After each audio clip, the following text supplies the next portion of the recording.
வாழ்த்துக்களும் இறையாசியும். இன்று பிப்ரவரி மாதம் 23ஆம் தேதி 2025 பொதுக்காலத்தின் 7ஆம் ஞாயிறு. இயேசு உண்மையிலேயே ஒரு புரட்சியாளர். ஏன் புரட்சியாளர் என்று சொல்கிறோம் என்றால், தான் கொண்டு வந்த இறையாட்சியின் தத்துவங்கள் அப்படிப்பட்டது. அன்றைக்கு நிலவியிருந்த யூத சூழலில் அதற்கு எதிர்மாறான ஒரு கருத்தை வைத்து இறையாட்சியின் மாண்பையும் பண்புகளையும் விளக்கி விவரித்து வாழ்ந்து காட்டுகிறார் இயேசு என்ற நம் புரட்சியாளர். இந்த இயேசுவின் இன்றைய நற்செய்தியை புரிந்து கொள்ள வேண்டும் என்றால் மோசே சட்டத்தை புரிந்து கொள்ள வேண்டும். மோசே சட்டம் விடுதலை பயண நூல் 24 அதிகாரத்தில், லேவியர் 21ஆம் அதிகாரத்தில் மிக தெளிவாக சொல்லப்பட்டிருக்கிறது. அந்த நீதியின் சட்டம் சொல்வதெல்லாம், நீ ஈடு செய், பிறருடைய செயல்கள் உனக்கு துன்பம் கொடுக்கிற பொழுது நீ ஈடு செய்வாயாக என்று சொல்கிறது. அதனுடைய பொருள் என்ன?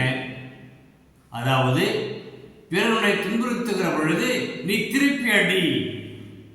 கண்ணுக்கு கண், பல்லுக்கு பல், கைக்கு கை, காலுக்கு கால், காயத்துக்கு காயம், சூட்டுக்கு சூடு, கீரலுக்கு கீரல் என்றெல்லாம் சொல்லி நீ இவற்றை செய், இது நீதியின் சட்டம் என்று அன்று மோசே எழுதி வைத்தார். அன்றைய காலகட்டம் அப்படி இருந்தது. ஆனால் இன்றைய காலகட்டத்தில் இயேசு அதற்கு எதிர்மாறான போதனையை அவர் விவரித்து சொல்கிறார். தன்னுடைய வாழ்வில் வாழ்ந்தும் காட்டினார். அப்படி என்ன இயேசு செய்தார்?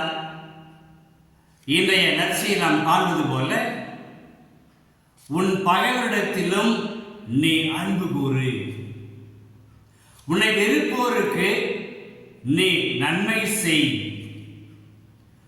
உன்னை சபிப்போருக்கு நீ மனதார ஆசி கூறு, உன்னை இழந்து பேசுவோருக்கு நீ இறைவனிடம் வேண்டிக்கொள். இப்படி சொல்லிக் கொண்டே போகிறார். நீ நிறைவாக கொடு, உனக்கு கொடுக்கப்படும். நீ மனதார மன்னிப்பிறரை மன்னித்து விடு, நீயும் மன்னிக்கப்படுவாய். அது மட்டுமல்ல, இன்னும் உச்சகட்டத்திற்கு சென்று ஒருவர் உன்னை அடித்தால், ஒரு கன்னத்தில் அடித்தால் மறு கன்னத்தை நீ திருப்பி காட்டு. அந்த அளவிற்கு உனக்கு பொறுமையும் கடவுள் அன்பும் இரக்கமும் பரிவும் கொண்டு நீ வாழ வேண்டும் என்று இறையாட்சியின் போதனையை, தத்துவத்தை இயேசு எடுத்துரைத்தார். தன்னுடைய வாழ்வில் வாழ்ந்தும் காட்டினார். இது செய்யக்கூடியது, செய்ய வேண்டியது. செய்யக்கூடாது என்ன என்று இயேசு சொல்கிறார். எவர் மீதும் நீ பொய் குற்றம் சொல்லாதே, எவர் மீதும் தீர்ப்பளிக்காதே, பிறரை கடனத்திற்கு உள்ளாக்காதே. ஆக தீர்ப்பளிப்பது, கடனத்துக்கு உரியவாக்குவது, இவையெல்லாம் இறையாட்சியுடைய மாண்புக்கு எதிரானது. ஆக இந்த கண்டனம் செய்யாமல், பிறரை குற்றவாளி என்று தீர்ப்பளிக்காமல் வாழ கடவுள் நம்மை அழைக்கிறார். இது எப்படி கேட்டா, முதல் வாசகத்தில் அந்த சீவு பாலைவனத்தில் சவுல் தூங்கிக் கொண்டிருக்கிறார் கூடாரத்தில். தாவீது அவருடைய ஆட்களும் செல்கிறார்கள் அவரை பிடிப்பதற்கு, கொலை செய்வதற்கு.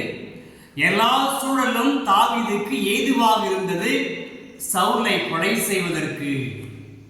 ஆனால் சவுல் இரக்கம் கொள்கிறார்.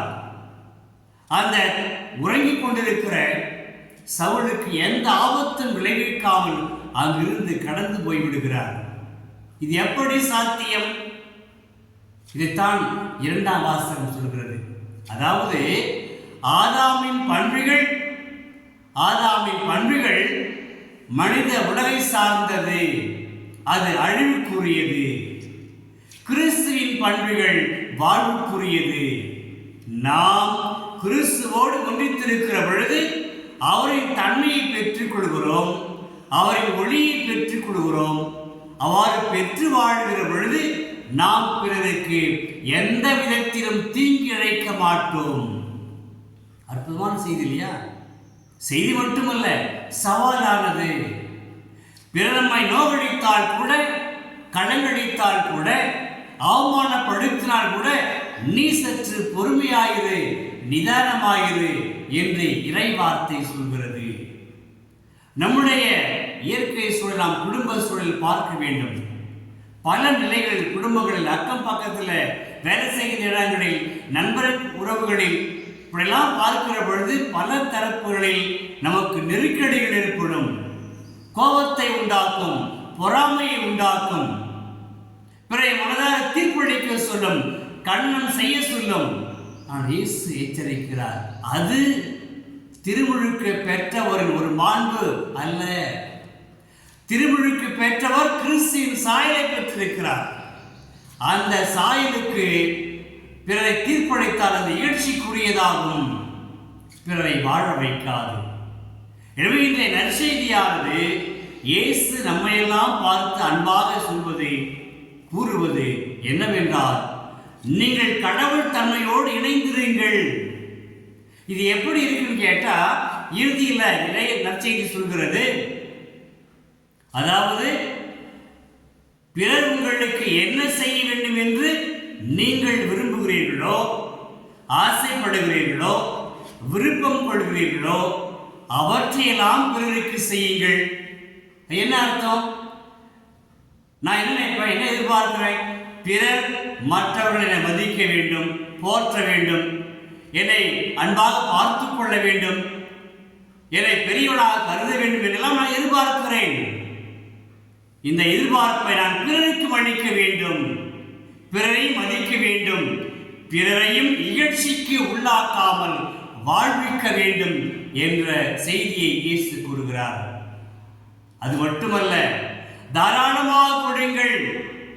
எந்த அளவையால் அழைப்பீர்களோ அதே அளவையால் உங்களுக்கும் அழைக்கப்படும். இது எச்சரிக்கையும் அன்பும், அன்பு கொண்ட அழைப்பும் கொண்ட இறைவார்த்தையாகும். ஏன் எச்சரிக்கை? என்னுடைய செயல்பாடுகள் நான் மிகவும் கவனமாக இருக்க வேண்டும். எதற்கு? பிறருக்கு தீர்ப்பளிக்காமல் வாழ்வதற்கு, பிறரை நோகடிக்காமல் வாழ்வதற்கு, பிறரை அசிங்கப்படுத்தாமல் வாழ்வதற்கு நான் கவனமாக இருக்க வேண்டும். நான் அவ்வாறு செய்தால் எனக்கு திரும்ப கொடுக்கப்படும். எனவே மிக கவனமாக இருப்போம். கிறிஸ்து நண்பர்களே, மத்திய நற்செய்தியில் 7வது அதிகாரத்தில் 13-14 வசனங்களில் இறைவார்த்தை இவ்வாறு சொல்கிறது: குறுகலான வழியை தேர்ந்தெடுங்கள். குறுகலான நுழைவாயில், அந்த நுழைவாயிலை தாண்டி வருகிற பாதைகளும் குறுகலானது. அங்கு செல்கிற வாழ்வு பெறுகிற மக்களும் சிலரே. நுழைவாயில் அகலமானது, பாதையும் அகலமானது.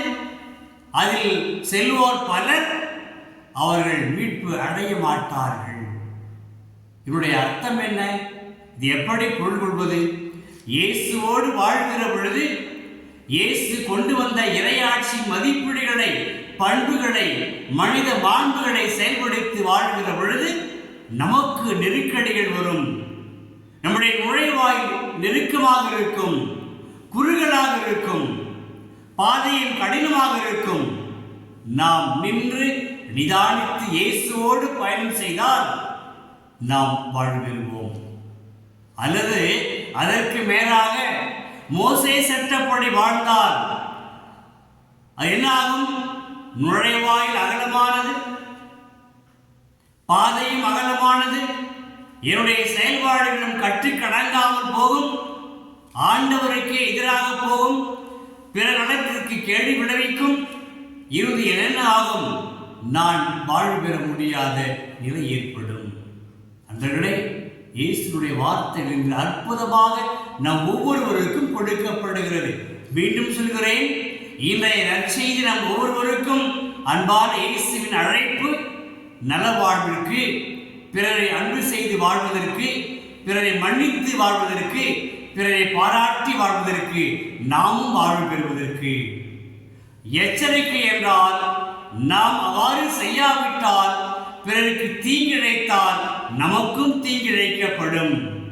பிறரை நாம் மன்னிக்காவிட்டால் நமக்கு மன்னிப்பு கிடையாது என்ற செய்தியை இயேசு நமக்கு தெரிவிக்கிறார்.